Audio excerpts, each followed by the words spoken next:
Hi, I'm joined by Karl Magnusson of DICE. We're here talking about Battlefield, and what was the challenge bringing it to the next-gen console? You guys have always been great on PC, but what was unique about bringing it to the Xbox One and PS4?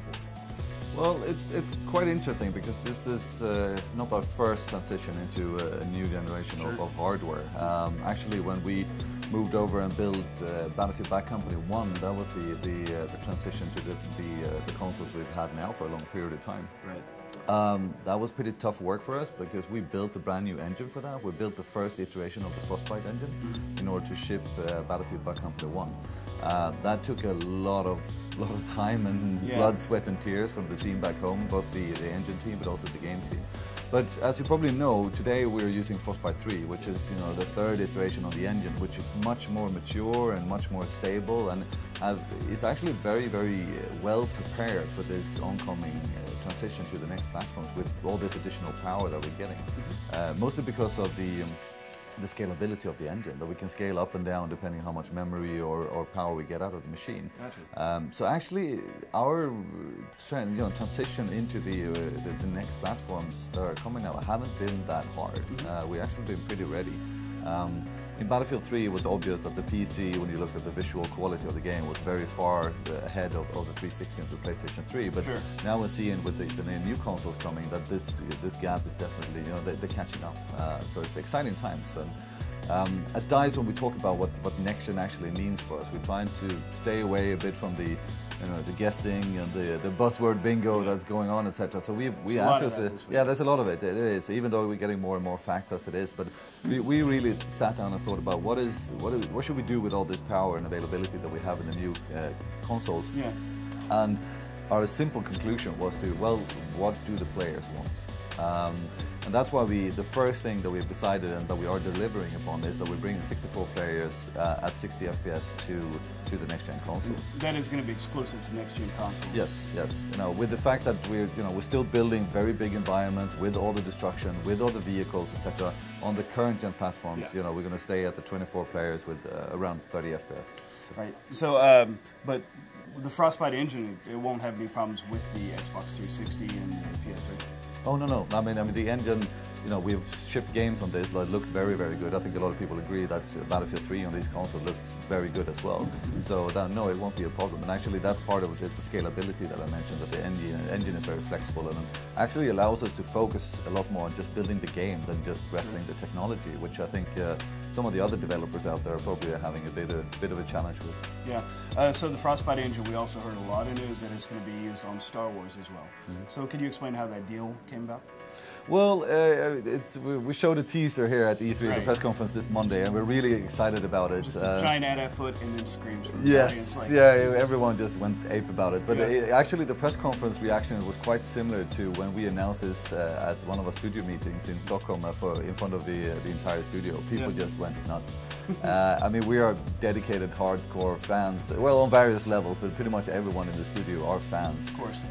Personally, I mean, I grew up with the first Star Wars movies, I grew up with this and I'm really into it. So we actually have so much to do at DICE, with our Battlefield franchise and now also Mirror's Edge that we're starting to talk about. Yes, but when this opportunity, thank you. But when this opportunity came up, and I talked to Patrick Sutherland about it and talked to Patrick Bach about it, etc. And we just basically sat down and said, you know what?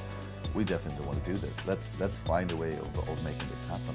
Yeah. So, serious question though. Can I get a hard confirmation that we will not see Jar Jar Binks? No, you can't. I don't want to see him on Frostbite. I can't comment on anything that we have in the game, but I feel you. I can say that much. I feel you. So for the Frostbite engine, will we see it on Nintendo? Currently, we're focusing on the 5 SKUs that we have announced, and Battlefield 4 won't be coming out on the Wii U. So, what can we talk about Mirror's Edge? I mean, I know we just saw the little glimpse of it. They're now almost finished shoes. Right? Yeah. So, what can we talk about? Well, we're playing our cards very close to the chest here as well. But I mean, Faith is back. Obviously, you've seen that, and what we have said so far is that it's going to be an origin story. So the Faith's origin story. Of course, it's going to be first person, and it's going to be a very action-oriented kind of game. But much more than that, we're not ready to talk about at this point. Sure. Mirror's Edge, it has a hardcore cult following. Like the people that bought it, I still see leaderboards popping up. They're still playing it, but it wasn't as big a seller as Battlefield. So was it a fight to bring it back? Well, yes and no. I mean, every time we have shipped a game, no matter if it's a Mirror's Edge or a Battlefield, at DICE, we're very criticizing of our own work. So we always go back and look at the game and saying, what was good, what was bad, you know, should we do a sequel, or, you know, if so, what should we change? And at the same time, we do this by also keeping an ear to the ground and listening to what people have to say about it. And, you know, we're immensely proud of the first Mirror's Edge game, you know, when we built that, and, you know, how, you know, the fan base that are still out there. I mean, it's been hard. I can't hardly do an interview, you know, up to this point without having somebody ask about Mirror's Edge, which is really cool. But so we just felt that now is the right time to actually revigorate and, you know, start working on this franchise again. Especially now since we have Frostbite 3, the engine is very mature, we have new platforms coming, etc. And it feels like very exciting times to take hold and do something with this franchise again. And of course then look at what was good with the first game and maybe what was not so good. You know, we know that a lot of people found parts of it frustrating. You know, it was pretty punishing. You know, a lot of falling down, and some parts weren't very accessible. So some of these things we need to think about, of course. I'm really excited to see someone is going to put an Oculus Rift into that game, and it's just going to be mind-blowing. I think someone already did with the old game. So, but for Battlefield 4 itself, one of the big things that we've seen here, and one of the just mind-blowing parts, is that you can take out buildings. And, we saw that. How much of the environments are destructed? Well, it's important to point out here so there's no confusion. In the Siege of Shanghai map that you've seen here today, it's one of the most ambitious maps we've ever done. Right. You know, not only is it a downtown area with skyscrapers, you can also fly around with helicopters. Right. Not only do you have, you know, subway stations and in some indoor environments, you also have the whole amphibious assault going out on the outside. So from that perspective, we're combining elements that we haven't seen put together before on any kind of map. So it's very, very ambitious. Yeah. But what's important to point out is the skyscraper collapsing, that is not applicable to all the houses everywhere. That simply would not be possible for us at this time. And we probably wouldn't want to do that because, you know, who want to destroy everything and then you're just playing on a football field and you have no cover whatsoever.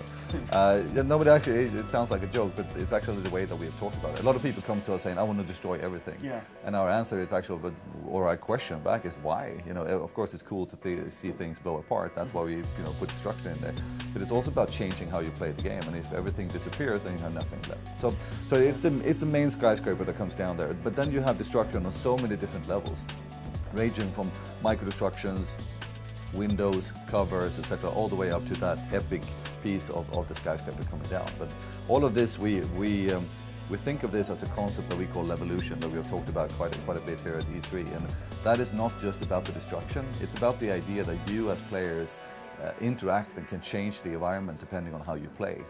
So that includes things like interactive objects like elevators, and for people that don't play games that might sound very silly, like, oh wow, elevators, but it actually changes the gameplay quite a bit.